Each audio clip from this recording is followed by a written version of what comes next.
In the month of January, I decided to do a vegan fast, and so here's all the recipes that I decided to make. I'll leave an end card up so you guys can go check it out, but let's get started. For the first meal of this challenge, I decided to start off with something that I already knew how to make, and that's this vegan pot pie. So I started with the veggie broth, and I don't buy veggie broth anymore because it is too easy to make your own. All I did was take all of the veggie scraps over the course of a few months that I've just saved in a freezer bag and put them in some boiling water and added an herb blend, which is completely optional, but I thought it would make the flavor really good. And then that was it.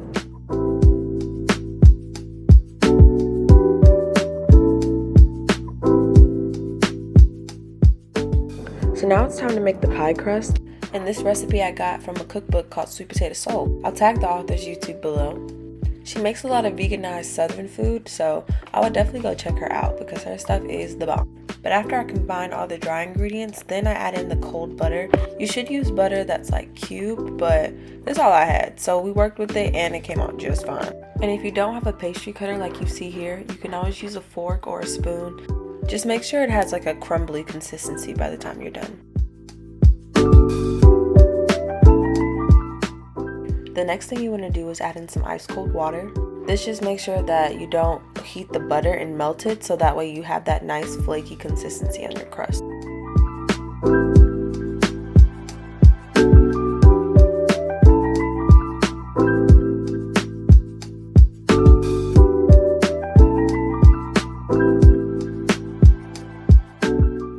So while that rests in the fridge, we're going to get started on the filling.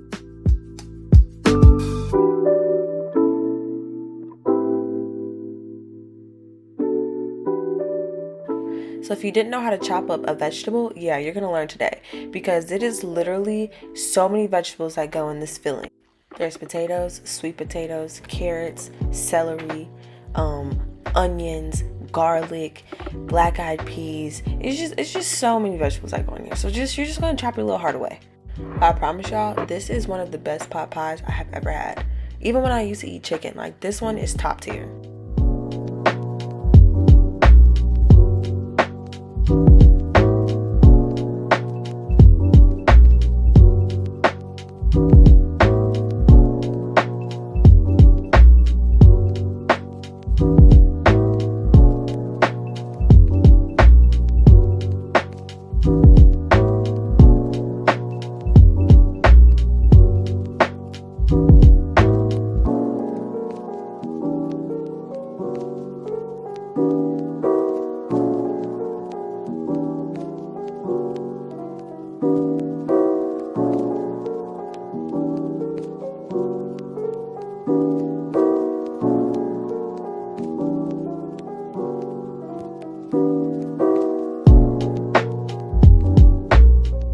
So the next step is pretty obvious. You're just going to throw them all in a pan and let them cook up.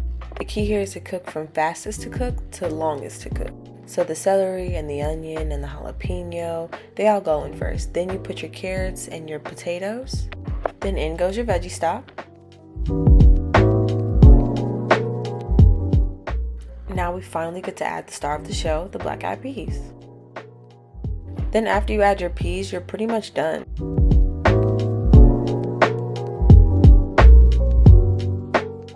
And now it's time to get the pie crust ready.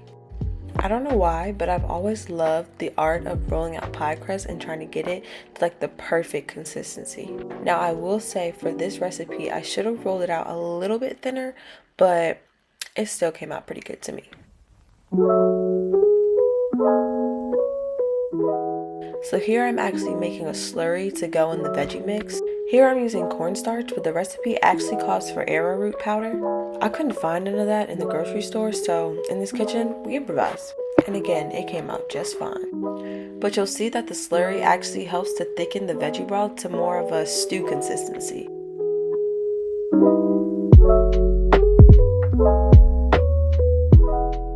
Now it's time to take that filling and put it in the pie crust. When I tell y'all my stomach was touching my back at this point, I was ready to eat. But unfortunately, after you do this, then you gotta wait another 30 minutes just for it to cook in the oven. But it's worth it though, I promise.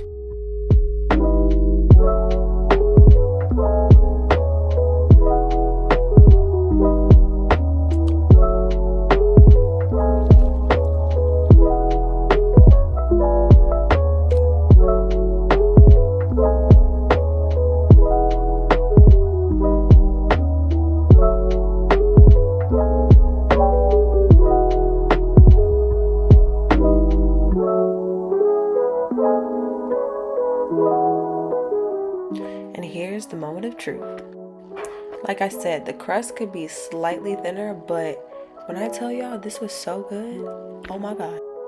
For this meal, I decided to do a take on Salisbury steak. To get started, you want to start with some garlic and some onion. So I actually learned this hack from TikTok. My demonstration isn't doing it much justice, but by using the knife, it's supposed to help it get out of the peel a lot easier.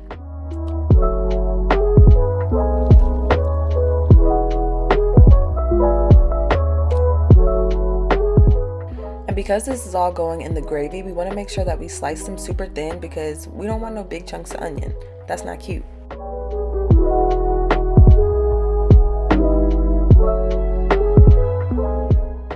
And we're just going to use the same pan that we used to cook the vegan meatballs, just like you would if you were cooking with real meat.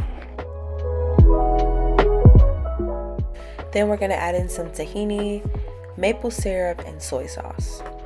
When I made this, I just used your regular soy sauce, but you could definitely use tamari or even coconut aminos, but just make sure that it's low sodium. Because she was on the verge of high blood pressure, for real. Like, please, use low sodium.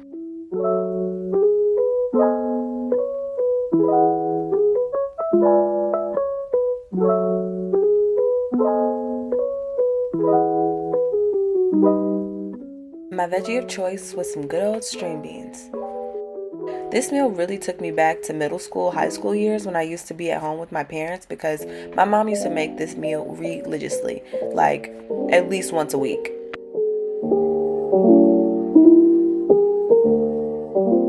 And so like everything else, I put in some garlic and some shallots, some garlic powder, onion powder, season it to my liking, and just let them cook down until I was happy with them.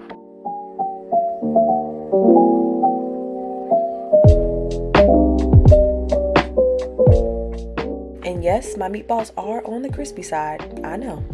They were still good though, in my opinion.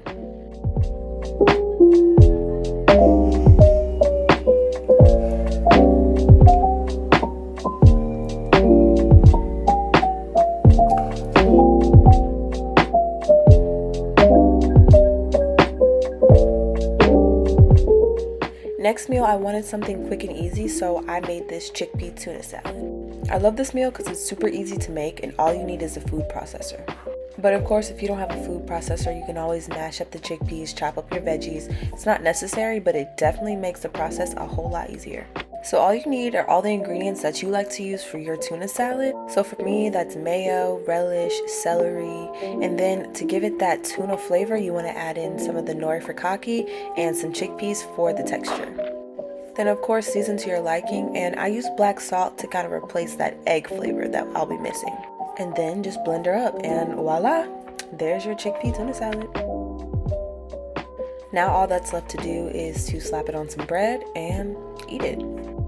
I'm not gonna hold y'all, there are way better bread options than the one I chose this day. I think a ciabatta or even a sourdough might have been pretty good. This bread was just a little bit too dry for my taste.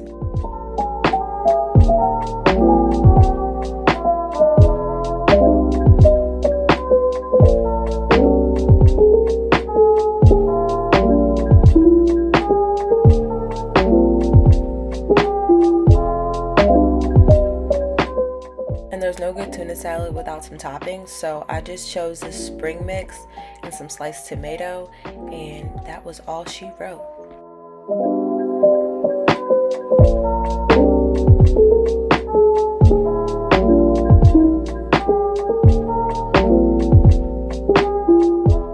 And for the side, I paired it with my favorite Doritos, the sweet chili, and yes, these are vegan. So I decided to use the last of my meatballs. Yes, I only have 3, but that's okay. They worked perfectly for what I'm about to make. This day, I decided to make some spaghetti and meatballs, so of course I had to start with the meatballs and the spaghetti.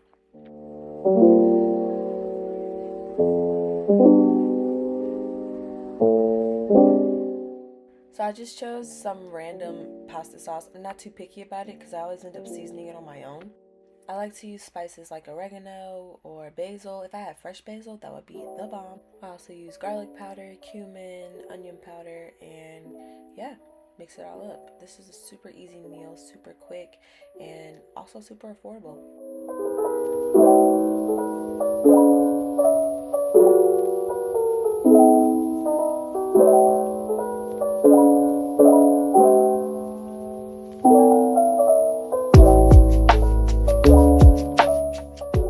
course, I had to add something green in the mix, so I just decided to make this impromptu salad. I literally found whatever I found in my pantry and whatever I found in my refrigerator that I thought would go well together and ate that as a salad. And it actually wasn't bad. I used some tomatoes, sunflower seeds, cranberries, spring mix, and then a vinaigrette.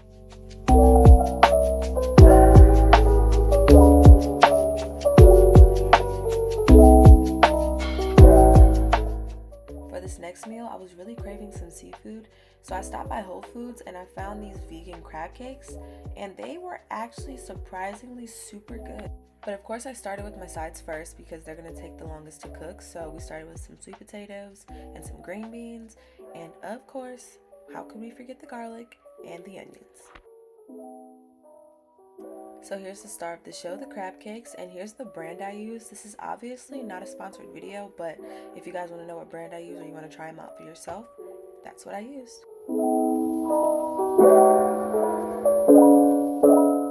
Sweet potatoes are one of my favorite foods, so in every week of what I eat, you'll probably see some sweet potato in some form or fashion. This day I went for something quick and easy, so I just boiled them and added some honey, butter, and then nutmeg and cinnamon.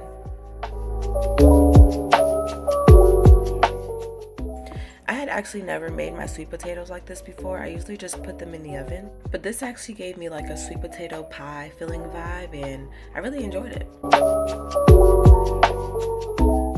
And then I really wanted a dipping sauce, so I decided to make this sriracha mayo. Quick sidebar, don't forget to close your sriracha bottle. You'll never be able to use the top again.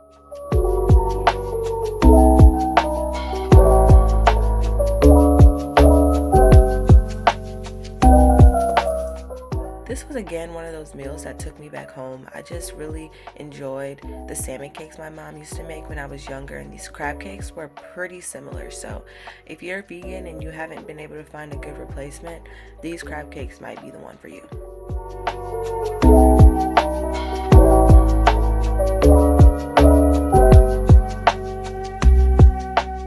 This meal I decided to step out of the box a little bit, and I actually got this recipe from Tabitha Brown's cookbook. And if you don't know who Tabitha Brown is, you need to click off of this video right now and go to her Instagram, go to her YouTube, just type in Tabitha Brown and you will find her, because she is thebomb.com. She is literally the vegan auntie I never knew I needed. But anyway, I decided to make this roast beefless cheddar sandwich that you can find in her cookbook. Starts with marinating some portobello mushrooms, and then I started making the cheese sauce. As you saw, all it is some yogurt, your favorite vegan cheddar cheese, and some nutritional yeast. And while that's cooking, you want to get started cooking your marinated mushrooms. I really enjoyed this meal because one, it was super easy to make, and I really enjoy recipes that use vegetables as alternative meat options instead of all that processed meat that you can buy out of the frozen section at the grocery store. And of course, the last thing to do was to assemble the sandwich. I just bought some regular hoagie rolls, put some mustard on there, and then just layered on my mushroom. The texture was actually surprisingly pretty close to that of real roast beef. Obviously, it's not exactly the same, but it was pretty close. And of course, the cheese sauce comes next, and that was really it.